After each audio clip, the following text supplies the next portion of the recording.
Ya, pemirsa, Badan Pusat Statistik mencatat neraca perdagangan kembali surplus sebesar 5,48 miliar dolar di bulan Februari 2023. Nilai ekspor yang naik 4,5% secara tahunan tercatat menjadi penopang surplus neraca perdagangan untuk ke-34 kali berturut-turut. Neraca perdagangan Indonesia kembali mencetak surplus di bulan Februari 2023, mencapai 5,48 miliar dolar Amerika Serikat. Surplus ini didapat dari nilai ekspor yang mencapai 21,4 miliar dolar dan impor mencapai 15,92 miliar dolar Amerika. Dengan demikian, surplus perdagangan terjadi selama 34 bulan berturut-turut sejak Mei 2020.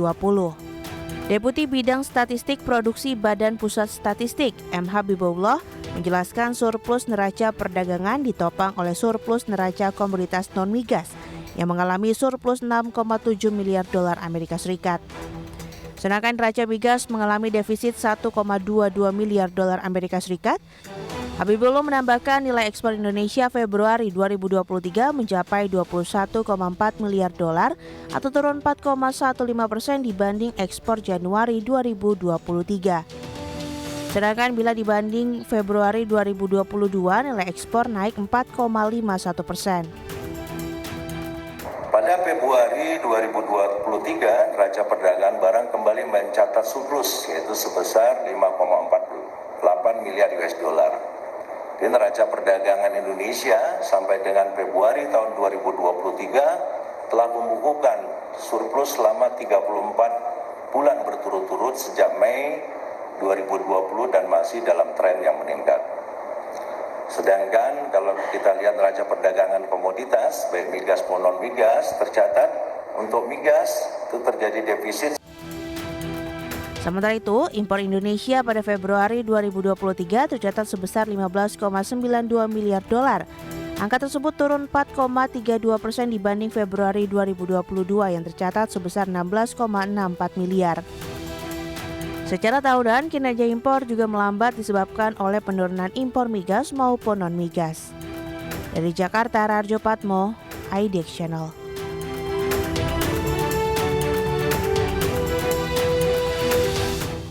Baik pemirsa, nyaris 3 tahun neraca perdagangan kita cetak surplus dan kita akan membahasnya bersama dengan Bapak Handito Juwono, Kepala Sekolah Ekspor. Ya, halo, selamat pagi Pak Handito. Selamat pagi Mas, apa kabar? Alhamdulillah sehat, salam sehat juga Pak Handito. Ya sehat-sehat, saya baru pulang dari Malang nih, tapi bukan cari Malang Megung ya. Baik. Tapi di sana saya itu jalan-jalan ke pasar besar, kan? Sama teman-teman mahasiswa kampus Merdeka yang lagi belajar di sekolah ekspor, kita lihat di pasar gitu. Ternyata di pasar itu ya bagus, sekarang pasarnya ramai gitu ya. Tapi memang ini ada tanda-tanda bahaya ini. Wow, tanda-tanda bahaya apa? Padahal tadi sudah disampaikan dari sisi kinerja neraca perdagangan kita ini hampir 3 tahun begitu Pak, 34 bulan ini terus mengalami surplus. Nah ini seharusnya apakah menjadi sinyal bahwa sebenarnya fundamental ekonomi Indonesia masih baik-baik saja Pak Handito? Ya, fundamental ekonomi Indonesia baiklah, masih baik-baik dan kita harapkan terus baik ya. Tetapi saya rasa kita perlu waspada ini karena bagaimanapun ini kalau bahasanya surplus sudah hampir 3 tahun. Memang kalau kita bicara perdagangan internasional yang terpenting kan ya selisihnya itu, surplusnya itu gitu. Tetapi jangan lupa loh, surplus itu kan terjadi dari ekspor dikurangi impor. Nah ini yang agak bahaya ini menurut saya. Ya ekspornya nih ya. Nah jadi kita kembali quote unquote tertolong sekarang ini. Surplusnya naik karena impornya jeblok, kan begitu. Impornya turun drastis. Kita bersyukur Pak Presiden mengingatkan kita terus, ini barang beginian dalam negeri aja, dalam negeri. Nah, ini menurut saya sangat efektif ternyata untuk mendongkrak, menahan surplusnya tetap tinggi. Tapi kalau kinerja ekspornya nggak dibenahi, bahaya ini. Nah itu dia. Memang kenapa kalau Anda lihat dengan kondisi ataupun kinerja ekspor Indonesia begitu, apakah memang karena kita juga terdampak dengan kondisi global begitu Pak Handito, karena kita tahu ada perang berkepanjangan yang belum usai begitu dan berdampak terhadap negara-negara tujuan ekspor kita? Ya pasti ya, bagaimanapun kalau ekspor kan tergantung negara tujuan ekspor kita. Kalau dunia sedang agak meriang gitu ya pasti kita ikut terpengaruh. Tetapi begini, sebenarnya kan kontribusi ekspor Indonesia terhadap dunia ini kan masih sangat bisa ditingkatkan ya. Saya tidak ingin mengatakan sangat kecil, sangat bisa ditingkatkan karena memang peluangnya besar. Nah, ini yang harus ditingkatkan dengan cara-cara yang perlu lebih komprehensif. Kita selama ini kita bersyukur bahwa produk-produk utama kita sawit, tambang, otomotif, produk elektronik itu masih terus bisa survive terus gitu ya. Tetapi jangan lupa bahwa kita ini kan harus survive jangka panjang secara berkelanjutan. Betul. Nah, ini membutuhkan sebuah orkestra ekspor yang utuh. Jangan hanya tergantung kepada produk-produk tertentu, apalagi produk-produk tertentunya yang sangat dimainkan diperankan oleh perusahaan-perusahaan yang besar tertentu. Nah, ini bahaya ini kalau nanti produk itu, komoditi itu terganggu. Ini kan yang lain jadi ikut meriang juga ini. Nah, ini yang menurut saya perlu dilakukan adalah dua hal nih. Satu adalah kemudian kita membenahi pelaku ekspornya gitu.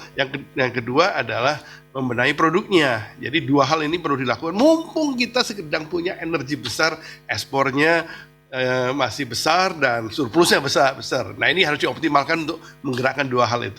Baik, tapi kalau kita lihat dengan sektor non-migas ini yang kembali lagi ya menjadi kontributor utama dari kinerja ekspor, ini 94,45% dari total ekspor di bulan Februari. Nah, apa yang bisa Anda cermati? Non-migas ini memang masih menjadi andalan. Kalau Anda katakan tadi kan ini juga perlu diwaspadai, jangan sampai ada satu hal yang memang menjadi salah satu andalan terus-menerus begitu, Pak Andito. Ya, ekspor non-migas mestinya memang sudah saatnya di-boosting lebih besar lagi. Dan selama ini kan sudah beberapa tahun kita lakukan itu bersama-sama ya, pelaku usaha, pemerintah terus dorong agar ekspor non-migas naik. Dan nggak bisa apa-apa juga kalau kita bicara neraca energi ya, kita ini negara besar yang membutuhkan energi yang nggak bisa dalam negeri doang kan gitu. Sehingga memang harapannya hanya ada di ekspor non-migas kan gitu ya. Nah, tetapi ekspor non-migas ini kan harus dibedah ini. Siapa ini? Nah, sekarang ini kalau kita lihat sebenarnya Pak Presiden sudah berkali-kali mengingatkan. Terakhir di pertemuan tahunan OJK beliau mengingatkan itu kenapa nggak diolah rumput laut menjadikan kolagen, menjadikan produk-produk turunan yang lain. Kenapa ikan nggak diolah menjadi sesuatu yang bisa bertahan lama, yang bisa kemudian bisa diekspor gitu. Kalau bukan berarti yang fresh itu nggak bisa diekspor, tetapi ada limitasinya ini. Tapi kalau bisa didorong menjadi ekspor agroindustri, pasti akan lebih berkelanjutan itu. Nah, kalau kita lihat dengan kondisi tadi, ada pekerjaan rumah yang harus dituntaskan dong. Berarti kan infrastruktur harus mendukung, cold storage juga harus ada begitu Pak Andito.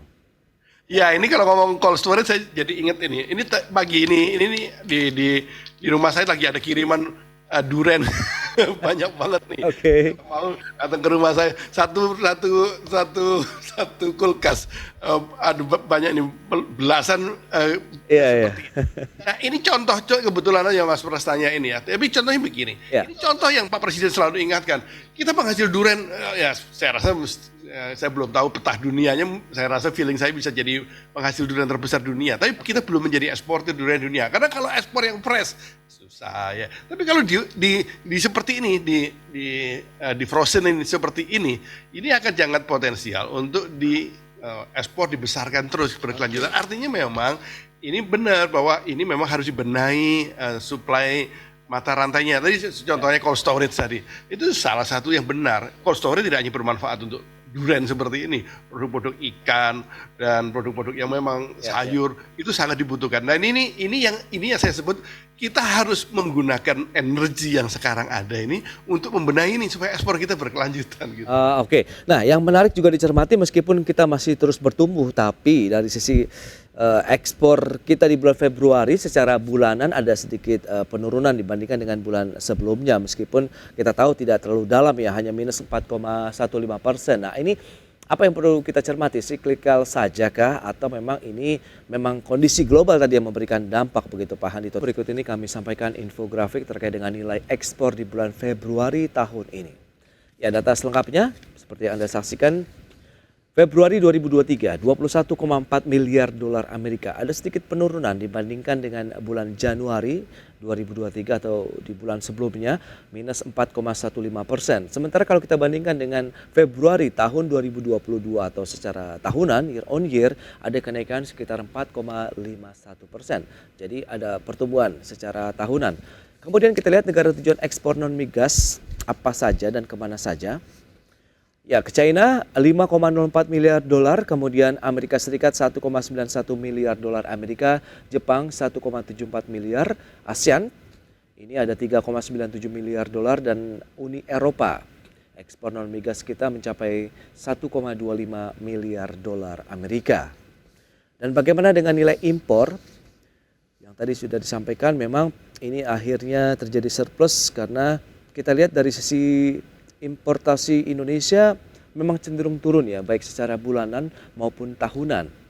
Secara bulanan minusnya bahkan cukup tinggi 13,68%, sementara secara tahunan dibandingkan dengan Februari 2022 itu 4,32%, dari 15,92 miliar, sementara di tahun sebelumnya 16,64 miliar dolar Amerika. Dan berikutnya kita akan cermati negara tujuan ataupun pemasok barang impor non migas kita. Ada China, ini juga ternyata selain kita mengekspor ke sana, kita juga menerima barang-barang dari China itu 9,36 miliar dolar, kemudian Jepang 2,77 miliar dolar, Thailand, kemudian ASEAN.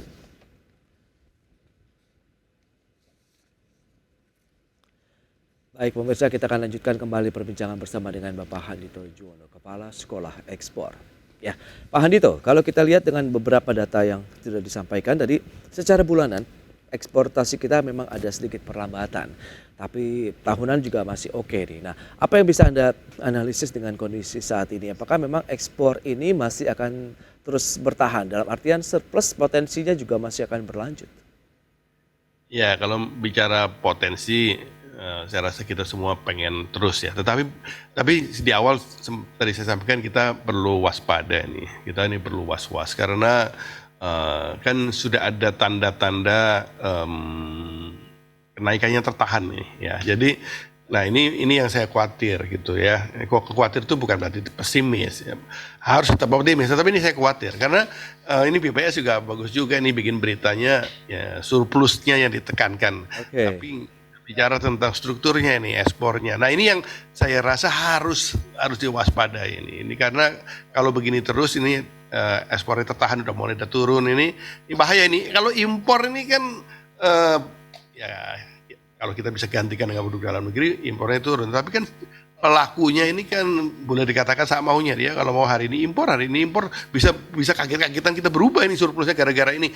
Artinya begini, yang saya ingin sampaikan bahwa program untuk nahan supaya impor tidak naik. Impor kan turun itu bagus dalam pengertian karena kalau itu kemudian bisa digantikan oleh kebutuhan dalam negeri. Tetapi kalau kebutuhan dalam negerinya tidak cukup, kan akhirnya juga impor lagi nih, ya kan dekat-dekat Lebaran biasanya suka, aduh berasnya kurang impor, ataunya kurang impor. Tetapi saya ya karena kepala sekolah ekspor mau konsentrasi kepada ekspornya saja. Kita perlu membuat ekspor kita ini lebih komprehensif gitu, Mas. Nah, komprehensifnya seperti apa strategi yang mungkin bisa Anda sarankan Pak Handito? Apakah kita memang mencari diversifikasi negara tujuan ekspor lain atau kita mendiversifikasi juga ini produk-produk ekspor kita? Diversifikasi yang pertama adalah diversifikasi produk ya, karena kita tidak boleh tergantung hanya pada produk-produk utama itu doang. Produk-produk utama tadi itu sudah kontribusi besar itu oke, tapi kita harus mengembangkan lebih jauh. Nah, mengembangkan lebih jauh ini harusnya produk-produk yang memang bahan bakunya ada di sini, sehingga kalaupun sekarang ini kan impor turun ini bisa jadi karena penggunaan bahan baku impor turun, mesinnya turun, bagus kan gitu. Tetapi ini kan harus ditingkatkan dengan bagaimana memberdayakan produk lokal. Tadi ambil contoh durian frozen tadi, yang seperti ini nih harus didiversifikasi ke sana. Kita coba cari, jangan hanya 5, bikin 10 atau 20 produk-produk dalam negeri yang belum dioptimalkan gitu. Nah di situ kita benahi. Tadi kalau Mas Pras juga sebut, ya kalau durian frozen perlu supply cold storage kan gitu, chain-nya cold storage. Nah, tetapi selain produk, tapi kita juga perlu secara komprehensif itu adalah melibatkan ekspor ini pada seluruh komponen usaha. Karena pelaku usaha yang ada sekarang ini jujur aja kalau dilihat dari ekspor tadi itu pelaku usahanya yang bermain itu perusahaan-perusahaan yang besar. Sebagian juga perusahaan yang dari luar negeri yang ada di sini, nggak apa-apa itu tetap bagus gitu. Tetapi ini kan bagus kalau melibatkan Pak Presiden barusan membuat itu ya dorongan bikin satgas ekspor untuk UKM. Ya meskipun di Kementerian Koperasi UKM juga sudah sempat disiapkan dan sudah ada itu satgas. Tapi bagus nih ditingkatkan levelnya begitu ya. Tetapi tapi siapa ini pelaku usahanya? Nah, kalau kita bicara UKM, memang ada UKM yang sudah existing udah lama bertahun-tahun seperti itu, yang survival gitu. Tapi juga jangan lupa sekarang ini ada generasi baru UKM. Ya, saya kebetulan di sekolah ekspor ngurusin program kampus Merdeka gitu ya, di program kampus Merdeka. Sekarang ada 500 mahasiswa ditambah 4 angkatan lalu sudah lebih dari 2.000 anak-anak muda baru yang masuk jadi pelaku usaha baru UKM pastinya kan. Tapi mereka ini wawasannya bagus, sudah global, keterampilannya untuk ekspor sudah tinggi. Nah, ini yang harus diberdayakan nih. Nah, ini kita perlu rame-rame membekali anak-anak muda ini, generasi muda eksportir Indonesia. Ini yang kita harus lakukan, Mas Pras. Oke, nah berarti kalau kita lihat dengan beberapa tantangan tadi, Anda melihat apakah juga ini menjadi suatu concern dari pemerintah bahwa kita harus bisa melakukan persiapan-persiapan dari sisi infrastruktur, kemudian bagaimana mendiversifikasi produk-produk ekspor kita, kemudian juga negara-negara tujuan ekspor, dan Anda melihat arahnya sudah menuju ke sana, dalam artian kita memang siap menghadapi tahun 2023 yang banyak orang bilang tantangannya justru lebih besar begitu dari global. Iya, benar. Pada raker pertama Gabungan Perusahaan Ekspor Indonesia beberapa hari yang lalu, saya salah satu pengurus dari GPI juga ya, yang mengangkat tema tentang agroindustri. Pak Menteri Perdagangan menggarisbawahi itu. Ini penting ini produk-produk pertanian Indonesia itu diolah. Nah, ini tentu saja kalau yang menyuarakan Kementerian Perdagangan, yang menyuarakan kita eksportir gitu, itu nggak cukup gitu. Nah, ada yang ngurusi infrastruktur ini, nah setelah kita punya infrastruktur bagus sekarang, jalanan, kereta api ada di mana-mana, nah kita perlu menemani ini dengan infrastruktur yang terutama untuk tujuan ekspor. Saya ambil contoh sederhana tadi lah, yang supply rantai cold storage tadi.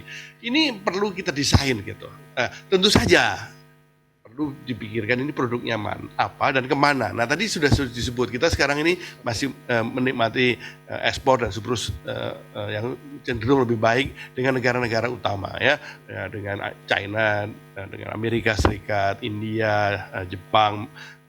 Itu masih negara-negara penyumbang ekspor yang cukup besar buat kita. Tetapi memang diversifikasi ini juga harus dilanjutkan dengan diversifikasi ke negara-negara yang selama ini belum besar ekspornya kita. Tetapi sebenarnya kalau ekspor kita berani kita diversifikasi ke produk-produk yang lain, maka otomatis pasarnya itu bisa maju ke yang lain-lain. Selama ini kita fokus ke negara-negara itu ya karena barang kita ini cocoknya untuk negara itu. Ya. Harus bareng-bareng ini. Oke, baik. Nah, langkah-langkah yang juga perlu dicermati dengan kondisi Anda katakan tadi kan di tahun 2023, tantangannya yang menurut Anda akan membuat salah satu ekspor kita tetap bertumbuh itu apa saja? Karena kan ini juga harus segera dimitigasi dan dicarikan solusinya, Pak Andito. Ya, jadi begini, memang selama ini ada kalau muncul di publik itu benar, masih susah ekspornya ya, perizinannya masih sulit, permodalan masih sulit kan begitu ya. Kalau perizinan saya sih sekarang udah nggak khawatir lah. Sekarang ini pemerintah sangat care terhadap itu. Permodalannya saya masih agak khawatir karena ternyata permodalan untuk yang ekspor ini masih ini ya. Kita punya LPEI tetapi lembaga pembiayaan ini kayaknya perlu diberdayakan lebih besar lagi. Saya melihat ada BNI ekspornya bagus, mulai masuk ke sana, perlu di energize lagi kan gitu. Nah tetapi sepertinya ini masih membutuhkan sebuah sinkronisasi yang lebih besar lagi. Tetapi selain dua hal ini, kita juga melihat sebenarnya kita ini perlu mempunyai pusat-pusat ekspor di beberapa daerah.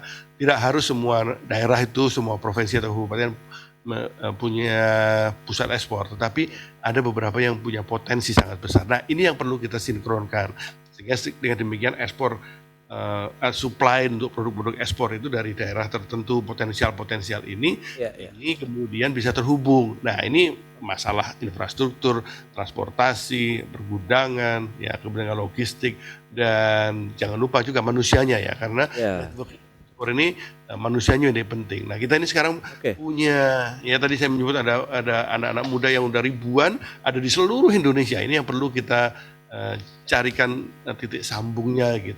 Betul. Itu dia. Yang penting bagaimana ada benang merah begitu ya dengan upaya pengembangan ekspor dan juga bagaimana meningkatkan kualitas SDM kita, khususnya calon-calon eksportir begitu terhadap produk-produk yang juga dilakukan diversifikasi. Ini salah satu tugas dari Satgas Ekspor yang dibentuk di Kementerian Koordinator Perekonomian. Selain itu jangan lupa sebenarnya menurut amanat dari Kementerian dari Undang-Undang Perdagangan harus ada Dewan Penunjang Ekspor juga ya.